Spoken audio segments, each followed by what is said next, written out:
Hi everyone, it is Monday, July 27th. It's almost August. Hard to believe.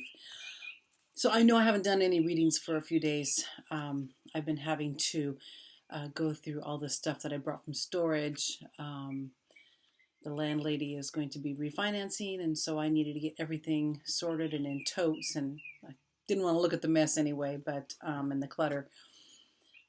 Almost done, but I have a whole room full of stuff, and of course I spent a lot of time going through a lot of the boxes and old photos and a lot of old memories and getting rid of things that I no longer needed. I've done a lot of purging, emotional purging as well as physical purging.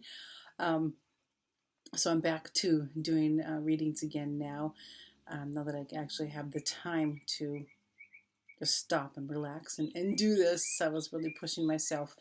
But today's card, and I did it differently this time because what I did is each deck of cards that I have has a guidebook. And I always, just cleanse the deck, clear the deck, and then I have an intention of whatever, message needs to pop up is going to be the one that's going to show up. And that's the one I'll talk about and share.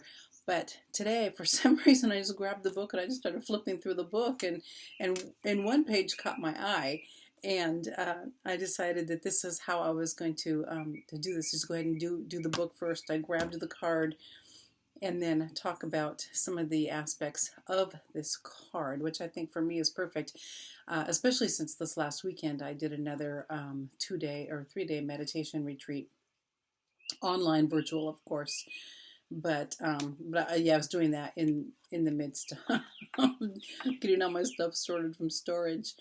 But so today's card is the mystical shaman, and uh, I'm going to read again, like I sometimes do with these, is I'll read a little bit because I don't have all of these memorized. And a lot of it also is up to our personal interpretation. We can also often, look at a card and see the images, feel the imagery and the energy coming from the card. And sometimes that's all that's needed is just looking at the card and getting the message from your higher self or your guides, that that's wanting to come through.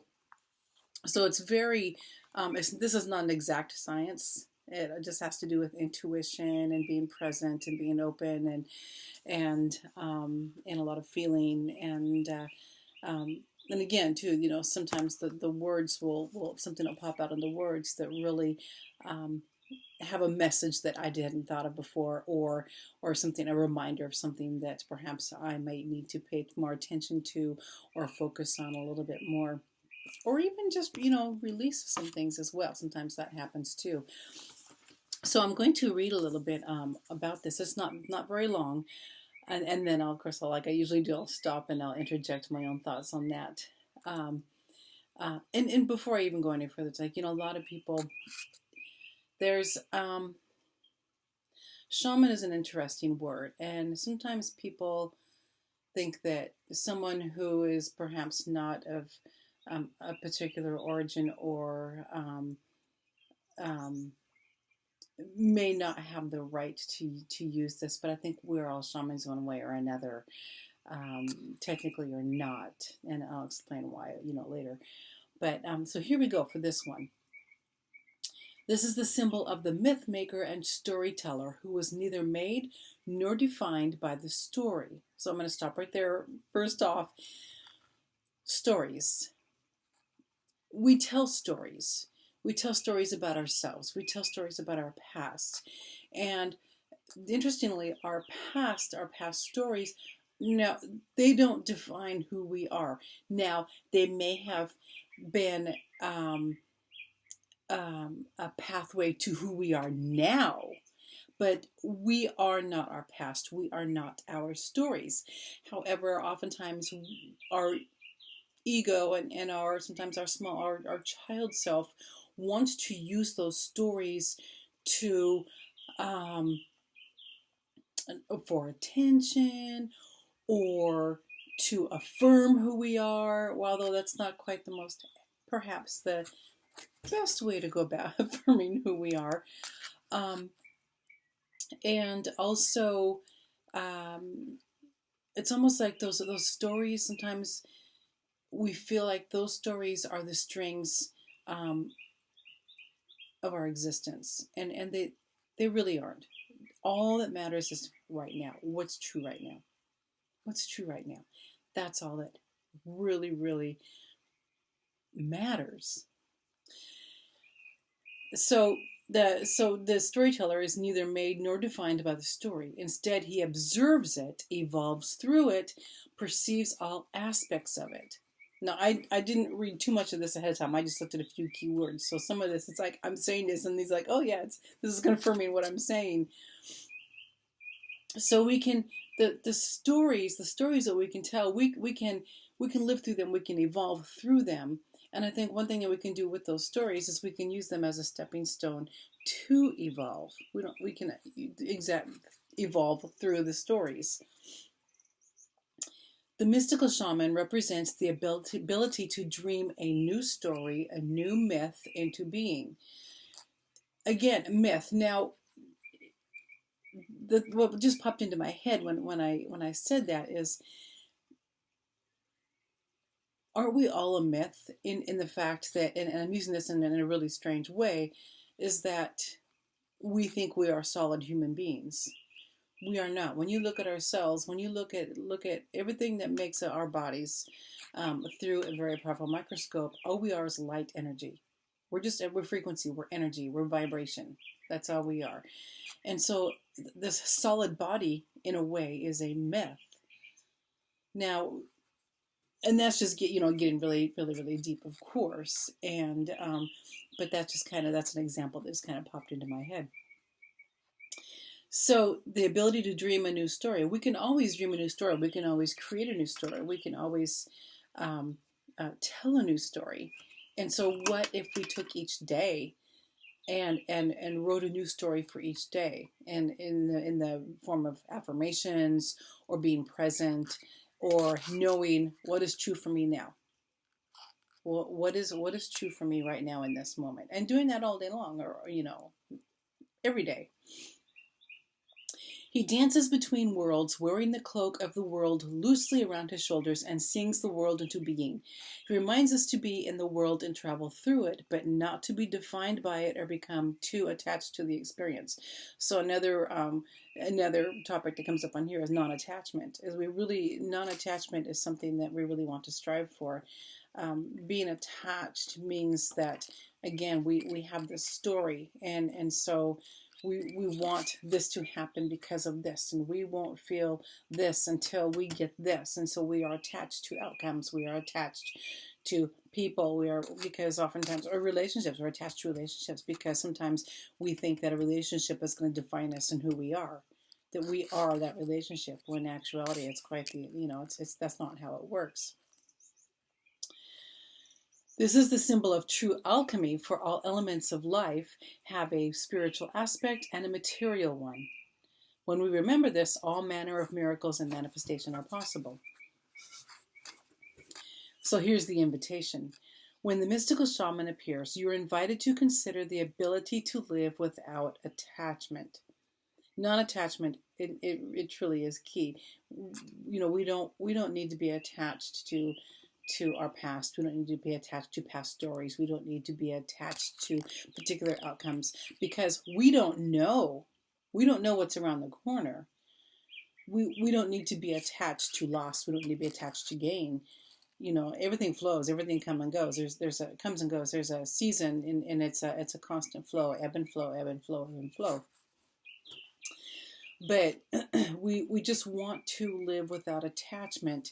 And for example, maybe you've got all these focuses and all these goals that you want to achieve, and it has to be done this particular way, a certain particular way, or you can only see this particular way that it could happen, when in actuality there could be 100 different ways that this could happen, and yet or through 100 different people, whatever it might be. But you're so attached on this one way that it has to happen, that you're not seeing how it wants to come to you, or you're not seeing the next steps that you might want to take to move toward that, or to meet it in the middle. So non-attachment really is key here. You are called to create and dream your life, to act on inspiration and divine impulse without fixating on a known story of success or achievement. So a couple things here. You're called to create and dream your life, to act on inspiration and divine impulse, and we all have the ability to do that. We can all do that. For example, for me, when I see something or I think of something, I get an idea, and often it has to do with art or writing or crochet. And you can you can see one of my pieces behind me, which is for sale actually. But um, when we act on inspiration and things that bring us the most joy, the things that feed our soul, we can do that without trying to force or fixate on a particular outcome, because the outcome might surprise us. It might be far bigger and more wonderful than we could ever imagine, because we don't know what's on the other side. We don't know what's coming. Oftentimes we can see we see are attached to loss, or attached even to grasping because we are afraid to lose something. But sometimes we have to lose things. Sometimes we have to lose physical things. Sometimes we have to lose beliefs and ideas. Sometimes we have to lose relationships. Sometimes we have to lose ourselves to find who we really are, to remember who we are. And I've done that. I've all the stories I could tell, but let's see. Let's continue. Can you impartially observe the stories you tell yourself and others? So can you see the stories that you're telling but not own them? Can you see the stories that you're telling and realize that um, that's all they are? Is just they're just stories. They don't have to mean anything. You don't have to own them. Just they're stories in our heads. What if you could become a mystery to yourself? What if you went deep inside? You put aside for a minute all your old beliefs and all your old stories and um, all your worries and your fears and everything else. What if you just set those aside for a moment? And what if you go deep within and see who you really are, feel who you really are? And that's really important, because a lot of times people will do things, will distract themselves, they'll do addictive behaviors or toxic behaviors to avoid seeing themselves or to avoid feeling, which is what we want to feel. We don't want to be this frozen, stuck being. We want to be open and we want to be free. So can you become a mystery? Can you remove everything that you thought was you? Can you remove every story that you thought made you who you are? And look at the being that you are minus those stories.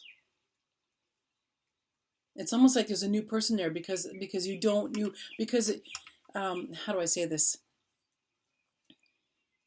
Okay, so for example, um, someone who has been in abusive situations, and so perhaps you've had a rough life, and you've been stumbling about in your journey, and you don't know who you are, and you don't know what you're going to do, and you're terrified, and all this, and and um, and you're not sure what the next steps are, and you're you don't know who you are anymore. But that's a good thing. That's a good thing, because if you don't know who you are, that gives you the opportunity to not buy into those stories and those, the experiences. Although, not to say that they weren't bad, that they weren't helpful, because they were, but you don't have to own them. You don't have to make those a part of your story and a part of your truth. You can just, like, okay, this was this. Okay, it is what it is. Okay, I don't need you anymore. See you. But what if you can see the whole new self, a whole new you that you didn't know that even existed, because you removed those stories and because you removed attachments? What if you could look in the mirror, if you spent some time meditating or going deep within yourself and removing some of those beliefs and ideals and stories, and you looked in the mirror and you saw an entirely new person who could um, create a new path, you can who's powerful, who who thrives on inspiration, who lives on inspiration, who creates out of inspiration. It doesn't matter what it is you can create. I mean, that's endless. What if you can just be that, see, well, be, of course you are that person. What if you could see that mystery in yourself and dive deep and find things and ideas or feelings that you didn't know you had before, because they're all there. You just don't always, we don't always see them because we have these walls built up, or we're frozen, or we're stuck, or we're in fear, we're attached to this, we're attached to the stories, we're attached to the pain, we are addicted to the trauma. And that's another one, and I'll talk about that another time. But oftentimes we're addicted to the trauma because we know it, because we're comfortable with that, because we don't know anything beyond that. But you aren't your trauma. We aren't our trauma. That was something that brought us to where we are now at this moment. But what is true? What is really true? We're all a mystery. To continue, who would you become if you stopped telling the tales that had defined you up until now? You do not have to live in a story that has roots in the past. What if there were no need to explain you to anyone, not even to yourself? That's an interesting one, and I'm going to read that again. What if there were no need to explain you to anyone, not even to yourself? Why do we have to explain who we are to other people? Because we want their respect, we want to be recognized, we want to be seen. And that brings up another point too. When we want to be seen, or how we want to be seen, that also can be an addictive behavior. Why don't we just look and see who we are ourselves and not have to worry about, explaining to other people who I am or why I am this way? Because that doesn't have to be. And it doesn't matter. All that matters is you are here now, and being present in the moment, reaching into, touching that divinity, touching that inspiration, and finding out the deep mysteries of yourself that perhaps you never knew before. Maybe there's something that you wanted to try, for example, and this is kind of a shallow little part, but you wanted to try, but I just don't know if I could ever do it. I never thought about this before, and what if I fail? What if I look silly? So what? And one thing that came up on the event this weekend was that failure, actually, and I know I'm going off on a tangent a little bit, but failure is success, because what we call failure is actually it's learning. It's a step toward learning. It's learning about ourselves. It's learning about something we might be doing or wanting to try. A lot of times we think that failure is a horrible thing. It's actually not. It's not a thing. It's like we're in the moment. We do things, we be things, we say things, we act, we react. But failure is probably one of the best things that can happen to people, because it's like, oh, okay, well, this didn't work, let's try this. So then we get to think about it, and we get to find different ways of being, or different ways of acting, or different ways of doing because of that. Okay, so I'm back off from that tangent a little bit. The way to your most extraordinary life is to become a blank slate and allow the form of your dreams and desires to show up as it will. This is a sign of manifesting a life beyond your wildest dreams. And I think that's a lot of times what, a lot of us Um, we, for example, magic is such a an exciting term, and but we are magic. We can make magic. We are magic, and we can do that, and we can create the life of our dreams, and we can manifest wonderfully and beautifully and perfectly. Uh, but the key thing is non-attachment, remaining non-attached to the outcome, because there may be some wonderful surprises the universe has in store, that things are going to come to you or happen or show up or whatever, or the ideas that might appear in ways that you never thought of before. And so we get to really remain open. So non-attachment is key, remaining open is key, being present and in the now is key, and and creating a new story every day. You don't have to hang on to that story again, but you can create that story every day to explore and find a new you, and that's what life is all about. And we get to make it fun. We really get to make it fun. So that is it for today. Again, I'll be back again tomorrow. If you would like a reading, please let me know. We can set up an appointment for a reading. We can do card readings, or we can do dowsing with the pendulum if you like. Or if you would like a Reiki session, if you feel like you need some healing, we can do that. Also, if you would like to find a way to access your personal power, I do have a course for that. If you go to beccainspires.com and click on the Call Home Your Personal Power tab, that has information there. I will say that, a lot of times people have courses and it's like, okay, I'm going to show you what to do. But I am doing this a little bit differently, because I'm not just, or I'm going to tell you what to do or how you have to do this. This is more organic. It's an organic program, so everything is tailored to each person.